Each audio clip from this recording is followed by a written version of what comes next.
வாங்க மண் சட்டியில் மீன் குழம்பு எப்படி செய்யலாம், அதுக்கான ப்ரிப்பரேஷன் என்னென்னு பார்க்கலாம். 2 பெரிய வெங்காயம், 2 பெரிய தக்காளி, 5 பச்சை மிளகா, 10 பல் பூண்டு, கொஞ்சம் மாங்காய். எங்கள் குடும்பங்களில் மாங்காய் இல்லாமல் மீன் குழம்பு மண் சட்டியில் செய்ய மாட்டோம். தேவையான அளவு மீன், அதுக்கான ப்ரிப்பரேஷன், தேங்காய் பால் எல்லாம் எடுத்துக்கிறோம். இப்போ அதுக்கான மிக்ஸ் தேங்காய் 2 பவுல் அளவு அரைச்சி ஊற்றிக்கிறோம். அதாவது அரை மூடி தேங்காய், பெரிய கரண்டியால் 2 கரண்டி தனியா பவுடர், 1 லிட்டர் தண்ணி, இன்னும் 1 லிட்டர் எக்ஸ்ட்ரா ஆட் பண்ணிக்கலாம். நாங்கள் 10 பேருக்கு தேவையான மீன் குழம்பு மண் சட்டியில் செய்கிறோம். உப்பு தேவையான அளவு.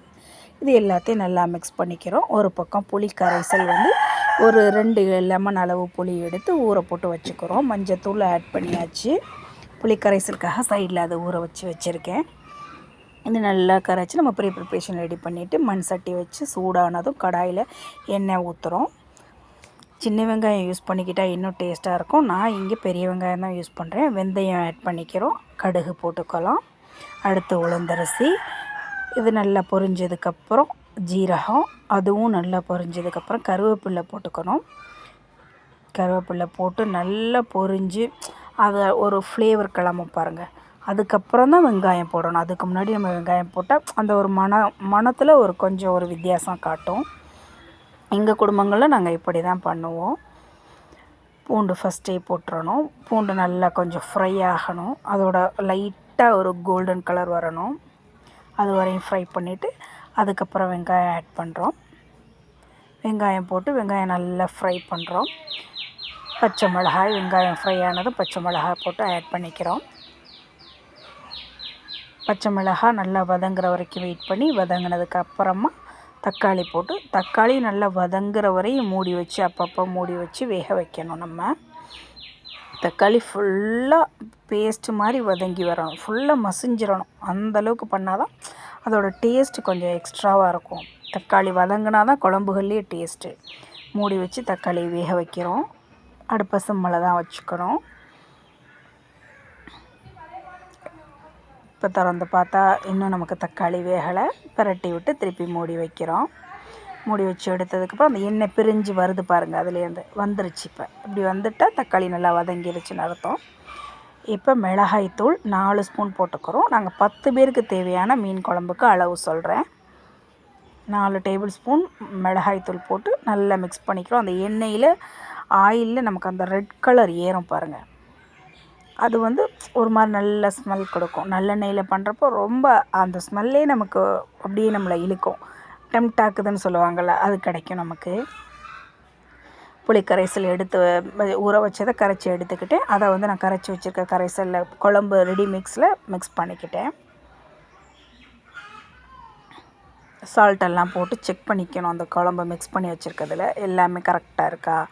உப்பு, காரம் அதில் போட மாட்டோம். உப்பு மட்டும்தான் போடுவோம். அதில் உப்பு, புளி, தனியா, தேங்காய் தான் அதில் இருக்கும். சைடில் இதை அடி பிடிக்காமல் நல்லா அந்த தக்காளி கூட அந்த மிளகாய்த்தூள் மிக்ஸ் பண்ணி நல்லா தெளிவாக வச்சுக்கணும். தக்காளி மசிச்சு விட்டுக்கணும். மசிச்சு விட்டோம்னா டேஸ்ட் ரொம்ப நல்லாயிருக்கும். இது ரெடி ஆகிடுச்சு. அடுத்து இந்த மிக்ஸை எடுத்து நம்ம அதில் குழம்பு மிக்ஸ் எடுத்து அதில் போடுறோம்.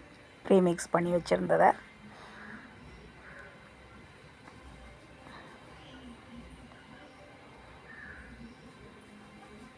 நல்லா மிக்ஸ் பண்ணியாச்சு. அவ்வளவுதான். இதை நம்ம உப்பு காரம் டேஸ்ட்டு பார்த்துக்கணும். எல்லா அளவு ஓகேயா, இல்லை எக்ஸ்ட்ரா எதாவது ஆட் பண்ணணுமா அதெல்லாம் செக் பண்ணிக்கணும். உப்பு, காரம், புளிப்பு எல்லாம் இந்த ஸ்டேஜில் செக் பண்ணி கிளியர் பண்ணிடணும். ஃபுல்லாக அடுப்பை வச்சு மூடி வைக்கிறோம். அந்த மல்லித்தூள், தனியாத்தூள் வேகிற வரைக்கும் வெந்துருச்சு பார்த்திங்களா. இது ஒரு 5 மினிட்ஸ்லேருந்து ஒரு 10 மினிட்ஸ் வரை ஆகும் இந்த ஸ்டேஜ். இது கொதித்து வர்றதுக்கு. கொதித்து வந்ததும் மீன் போடுறோம். எந்த மீன் குழம்பாக இருந்தாலும் இந்த முறையில் செஞ்சால் மீன் குழம்பு ரொம்ப டேஸ்ட்டாக இருக்கும். இது மிக்சடு மீன், பல ரகமாக இந்த ரகம்தான் இல்லாமல் பல ரக மீன் போட்டு செய்கிறோம். மீன் போட்டுட்டோன்னா அடுப்பை சிம்மில் வச்சிடணும். அடுத்து மாங்காய் போட்டு அடுப்பையும் சிம்மில் ஃபுல்லாக வச்சுட்டு அப்படியே மூடி வச்சு வேக வைக்கணும். இதுக்கு மேலே கொதிக்கக்கூடாது. லைட்டாக பபிள்ஸ் ஓரளவு கொதிச்சா தான் மீன் உடையாது. ரொம்ப கொதிக்க விட்டோன்னா மீன் உடைஞ்சிரும். மூடி வச்சு இது ஒரு 2 to 5 மினிட்ஸ் வச்சுருந்தாலே மீன் வெந்துடும், மாங்காவும் வெந்துடும். அவ்வளோதான், முடிஞ்சிருச்சு நமக்கான மீன் குழம்பு. மீன் குழம்பு எப்போவுமே சமைச்சதும் பரிமாறாதீங்க. சமைச்சு ஒரு 1/2 ஹவர் அதை அப்படியே மூடி வச்சு அதுக்கப்புறம் பரிமாறுங்க. அதுக்கான டேஸ்ட் ரொம்ப எக்ஸ்ட்ராடினரியாக கிடைக்கும். அந்த மீனில் எல்லாம் மிக்ஸ் ஆகி அந்த மீனோட டேஸ்ட் எல்லாம் குழம்புல இறங்கி ரொம்ப டேஸ்ட்டாக இருக்கணும்னா மீன் குழம்பு சமைச்ச உடனே பரிமாறாமல் சமைச்சு அடுப்பு ஆஃப் பண்ணி ஒரு 1/2 ஹவராவது அதை மூடி வச்சுக்கணும். ரைஸ் எடுத்துக்கிட்டு நம்ம இப்போ சாப்பிட போகிறோம். மீன் குழம்பு சாப்பாடு சைடில் அப்படியே பொரிச்ச மீனும் நம்ம ரெடி பண்ணிக்கிட்டு இருக்கோம்.